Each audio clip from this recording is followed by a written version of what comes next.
तप्त मानस शांत हों, जिनके गुणों के गान में भी वर्धमान महान जिन विचरें हमारे ध्यान में। 12 भावनाओं की चर्चा चल रही है। जैन दर्शन में जो आध्यात्मिक की चिंतन प्रक्रिया है उसे एक व्यवस्थित रूप प्रदान किया गया है, जिसे यहाँ 12 भावना के नाम से जाना जाता है। ज्ञानी धर्मात्माओं का जो चिंतन होता है वस्तु स्वरूप के बारे में, संयोगों के बारे में, संयोगी भावों के बारे में, अपने आत्मा के बारे में, उस सारे चिंतन को एक व्यवस्थित रूप दिया गया है इस 12 भावना की प्रक्रिया में, जिसमें संयोगों की अनित्यता, अशरणता की चर्चा आरंभ की 6 भावनाओं में की। फिर आश्रव भावना में आत्मा के विकारी भावों की अशरणता, अनित्यता, दुख रूपता, दुख कारणता बताई। फिर संवर और निर्जरा भावना में धर्म की उत्पत्ति कैसे होती है, वो भेद विज्ञान के माध्यम से होती है और आत्मानुभूति रूप होती है। उसकी भावना का प्रबल वेग कैसा होना चाहिए उसकी चर्चा की। और उसके बाद में लोक भावना में ये बताया कि इस 3 लोक में हमारा क्या स्थान है और षड द्रव्यमय जो ये लोक है उससे मेरा क्या संबंध है। इसका चिंतन हमने लोक भावना में किया और उसका हमारा संबंध सिर्फ इतना है कि ये सारा लोक हमारे ज्ञान का गेय है, इससे अधिक कुछ नहीं है और हमारा कोई भी संबंध इस लोक से नहीं है। ऐसा लोक भावना में चिंतन करने के उपरांत अब बोधि दुर्लभ भावना की चर्चा चल रही है। बोधि माने रत्नत्रय, सम्यक दर्शन, सम्यक ज्ञान और सम्यक चारित्र। इन तीनों को बोलते हैं बोधि। रत्नत्रय चाहे मुक्ति का मार्ग कहो, चाहे भगवान बनने का उपाय कहो, कि ये अत्यंत दुर्लभ है और इस दुर्लभता की चर्चा अनेक प्रकार से की। एक एंगल तो ये है कि अनादिकाल से है आत्मा निगोद में था और वहाँ से निकलना कोई इसके हाथ की बात नहीं है।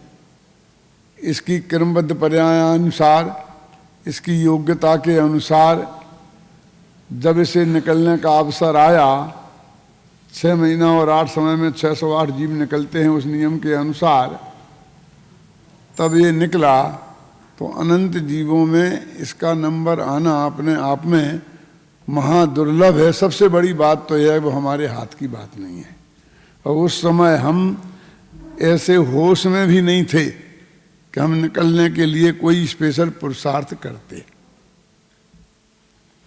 वहाँ से निकले, एक इंद्री की पर्याय में आए पृथ्वी जल आदि में, फिर हम त्रिस पर्याय में आए, 2 इंद्री, 3 इंद्री, 4 इंद्री, फिर असैनी पंचेंद्री की पर्याय तक आए। तब तक हमारा कोई विवेक जागृत नहीं हुआ। यदि हम सैनी पर्याय में भी आए और त्रिंच गति में रहे, निर्बल पशु के रूप में शुद्ध शाकाहारी, तो मांसाहारी पशुओं के द्वारा खा लिए गए और कदाचित हम बलवान हो गए, मांसाहारी हो गए, तो दूसरों पशुओं को खाने पीने में ही हमने जिंदगी बर्बाद करके फिर नरक निगोद की तैयारी कर ली। महान भाग्य के उदय से हमें मनुष्य पर्याय प्राप्त हुई। ये जो चर्चा है दुर्लभता की, ये वहाँ से लेकर है कि जहाँ से हमारी कहानी आरंभ होती है और ये वहाँ तक की कहानी है कि जहाँ अभी हम खड़े हैं, कि मनुष्य पर्याय तक हम आ गए।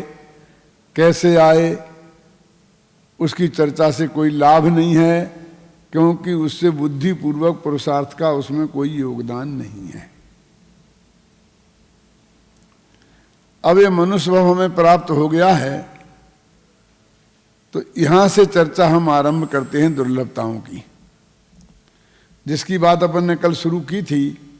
देखिए, अपन ये पंक्तियां पढ़ रहे थे कि नर देह उत्तम देश पूर्ण आयु शुभ आजीविका, दुर्वासना की मंदता परिवार की अनुकूलता, सत्सज्जनों की संगति सद्धर्म की आराधना है उत्तरोत्तर महादुर्लभ आत्मा की साधना। कि नर देह, ये मनुष्य का शरीर प्राप्त होना, यहां से शुरू करके और कहां तक कहा, सद्धर्म की आराधना मन सम्मा दर्शन ज्ञान चारित्र की प्राप्ति। यहां से यहां तक की कहानी है। अभी यहां से लेके मोक्ष तक की कहानी अभी और बाकी है। ये जो 4 पंक्तियों में जो कहानी कहां से शुरू हुई, जो नरदेह हमने प्राप्त कर ली है और हमें सम्मा दर्शन ज्ञान चारित्र की प्राप्ति करनी है। हम सब अभी यहां इसी स्टेज में बैठे हैं ना। तो ये कहते हैं कि इनमें भी ये सब चीजें उत्तरोत्तर मन एक से एक बढ़कर आगे आगे महादुर्लभ हैं। यानी नर देह की प्राप्ति हो गई और हम ऐसे देश में पैदा हो गए जहां मांस मछली का ही सेवन है और आध्यात्मिक चर्चा का नाम वो निशान भी नहीं है। दया करुणा किसे कहते हैं इसका भी चर्चा नहीं है। मनुष्य होकर के भी पशुओं जैसा जीवन है, न बहन बेटी का विचार है और न खाने पीने में किसी जीव का घात होता है, किसी को तकलीफ होती है, उसका कोई विचार है भक्ष भक्ष का। तो ऐसा जो मनुष्य जीवन है वो तो पशुओं के समान जीवन है। तो कहते ऐसा उत्तम देश, भारत जैसा महान उत्तम देश हमें प्राप्त हुआ है, तो ये भी कोई एक आसान बात नहीं है। आज दुनिया में 6 अरब आदमी दिखाई देते हैं ना, उनमें से 1 अरब आदमी ही ऐसे भाग्यशाली हैं कि जैसे इस महान देश में पैदा हुए, है ना। अब कहते नर देह उत्तम देश, अब पूर्ण आयु, ये बहुत गंभीरता की बात है विचार करने की कि हम मनुष्य पर्याय में आ भी गए।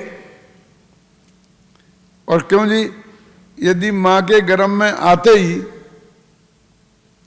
ये फैमिली प्लानिंग के चक्कर में आकर हमारे माँ बाप ने हमारी हत्या मां के पेट में ही करा दी, क्यों भाई साहब, तो क्या हुआ हमारे मनुष्य देह की प्राप्ति का। पर आजकल इतना कितना हो रहा है ना। पहला इंतजाम तो ये हो रहा है कि कोई मनुष्य पैदा ही ना हो फैमिली प्लानिंग के नाम पर, यानी मनुष्य होने के अवसरों को बाहर से भी प्रतिबंधित किया जा रहा है। मैं कभी कभी कुछ लोगों से कहता हूं जो शुद्ध सात्विक धार्मिक घराने के लोग हैं, जिनके घर में तत्व ज्ञान है, उनसे कहता हूं कि भाई तुम लोग तो इस चक्कर में ज्यादा मत पड़ो। क्यों कि एक आत्मा को ऐसे अच्छे संयोगों में आने से तुम रोकने का तुम्हें क्या अधिकार है।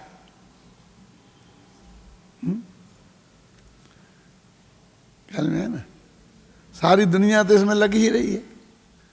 तो एक माने वो पूर्ण आयु यदि गर्भ में रह गया, गर्भपात करा दिया गया, 6 महीना का होकर के गिरा दिया गया और बच्चा भी हो गया 1-2 साल का, तो भी उससे हमारा क्या लाभ होने वाला है।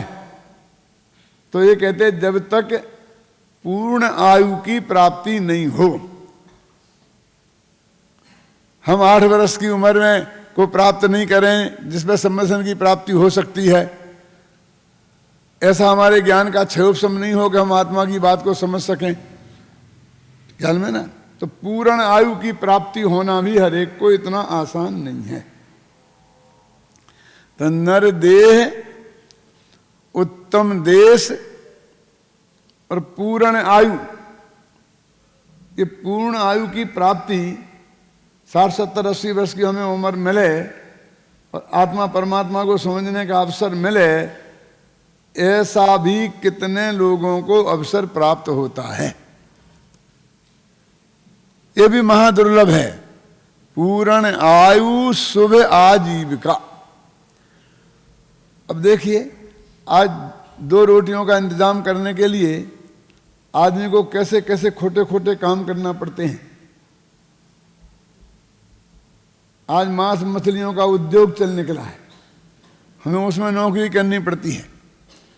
खेती में हमको कितने कितने मक्खी मच्छर मारने पड़ते हैं, कैसी कैसी दवाइयां हमें खेतों में छिड़कने पड़ती हैं।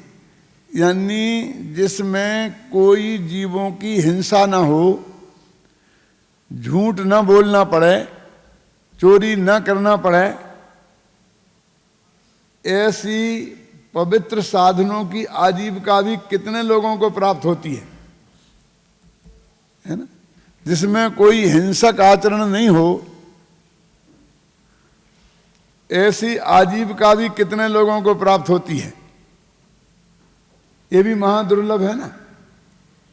तो नर देह, उत्तम देश, पूर्ण आयु और शुभ आजीविका, जिसमें कोई हिंसा नहीं हो, जिसमें कोई खोटा काम नहीं हो, जिसमें बेईमानी नहीं हो, जिसमें सेल टैक्स इनकम टैक्स का झगड़ा नहीं हो, चोर डाकुओं का प्रसंग नहीं बने।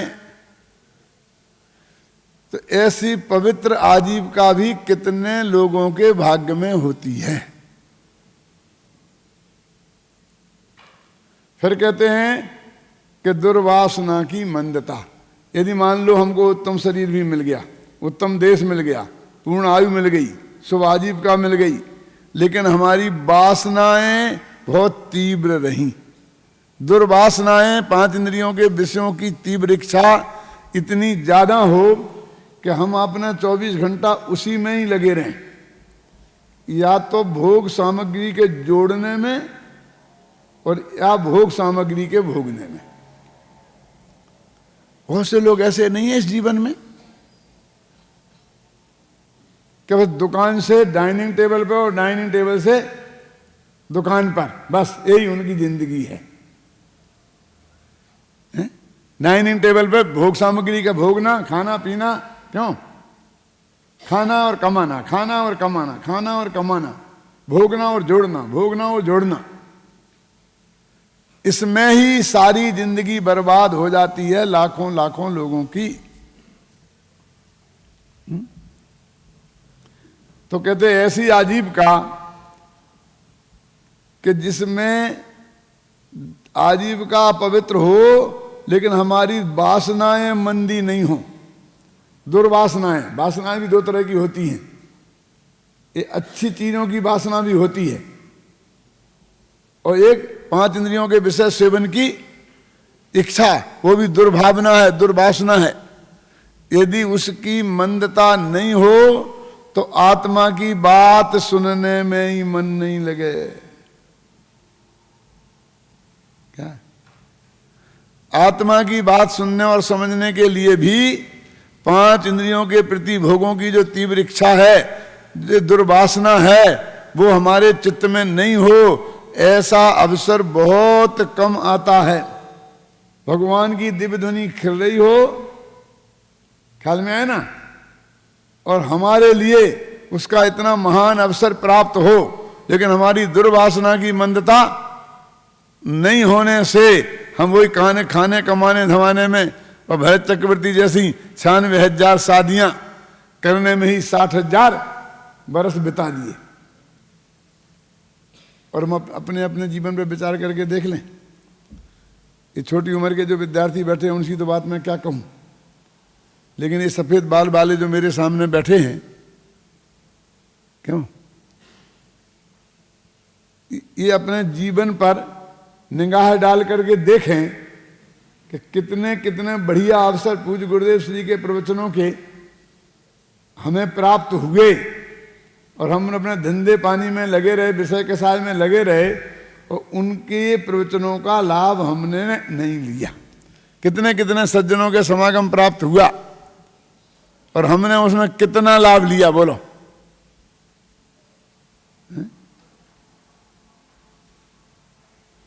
तो दुर्वासना की मंदता और फिर परिवार की अनुकूलता। हमारे पंच इंद्रिय के विषयों में इच्छा हमारी कम हो तो हम सज्जनों की संगति में रहें और कुछ सीखें, और फिर परिवार की अनुकूलता नहीं हो तो हम ये कहते हैं कि किसी ज्ञानी धर्मात्मा का प्रवचन सुनने के लिए चलो, वहाँ 8 दिन का कैंप लग रहा है, शिविर लग रहा है, आत्मा परमात्मा की चर्चा हो रही, और पत्नी कहती कि नहीं, अब की गर्मियों में तो कश्मीर चलेंगे। बोलो क्या करें? पति कहता है शिविर में चलेंगे, पत्नी कहती कश्मीर चलेंगे। पत्नी कहती शिविर में चलेंगे, पति कहता कश्मीर जाना है, तू मेरा साथ दे, वो कहता तू मेरा साथ दे। कौन किसका साथ दे बोलो? यदि परिवार की अनुकूलता नहीं हो, जहां आप तत्व ज्ञान की बात सुनना चाहते हैं, यदि पत्नी वहां नहीं जाना चाहती है तो आपका जाना बहुत कठिन हो जाएगा। कठिन हो जाएगा का मतलब क्या? एक आध दफे चली भी जाए लेकिन निरंतर तो नहीं जा सकती ना, निरंतर लाभ तो नहीं ले सकती ना।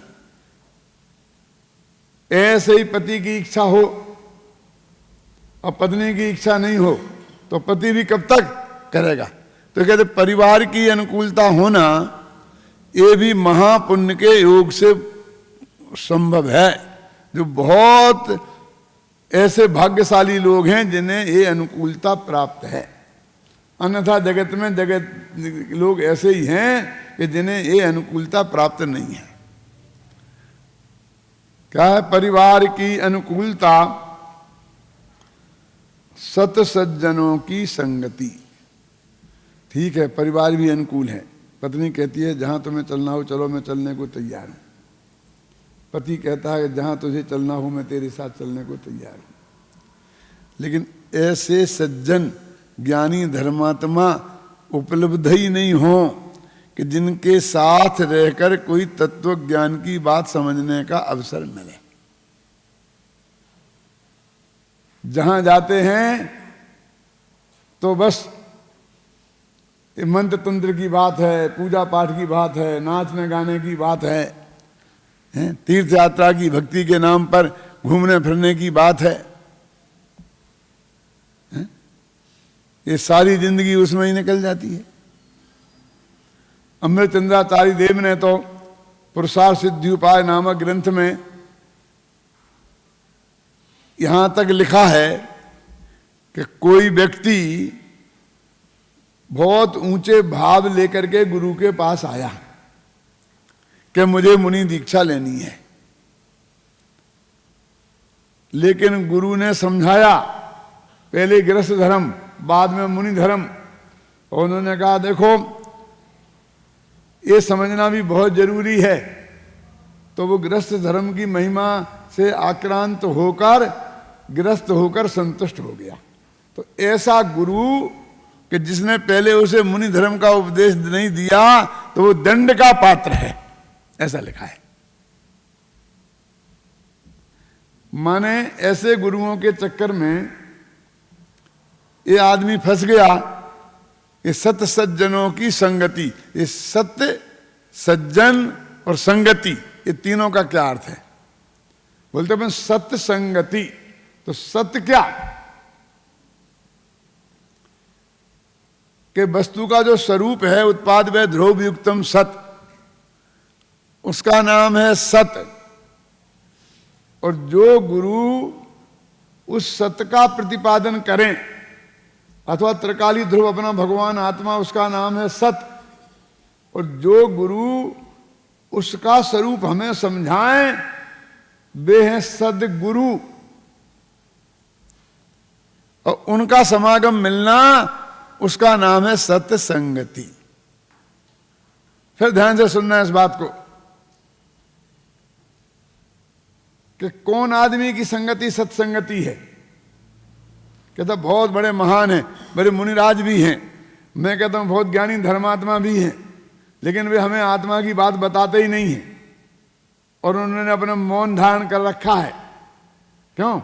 और हम उनके रोजाना पैर दबा दबा करके उनकी सेवा कर करके वहां अपना समय काट रहे हैं, तो हम सत्संगति में हैं। क्यों?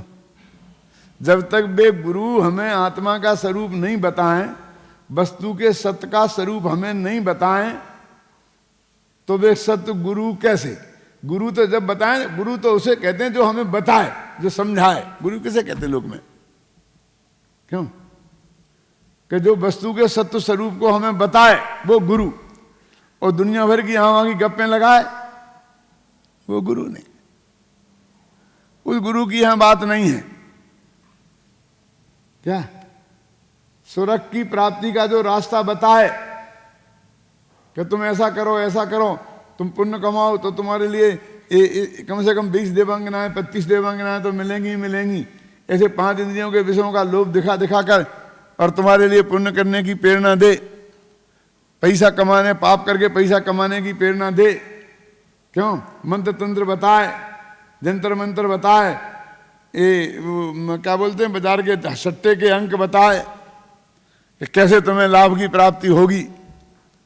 तो ये सब उपदेश जो है वो सत्य का उपदेश नहीं है, वो सदोपदेश नहीं है। सदोपदेश क्या है? सदोपदेश क्या है? कि अपना आत्मा का स्वरूप समझना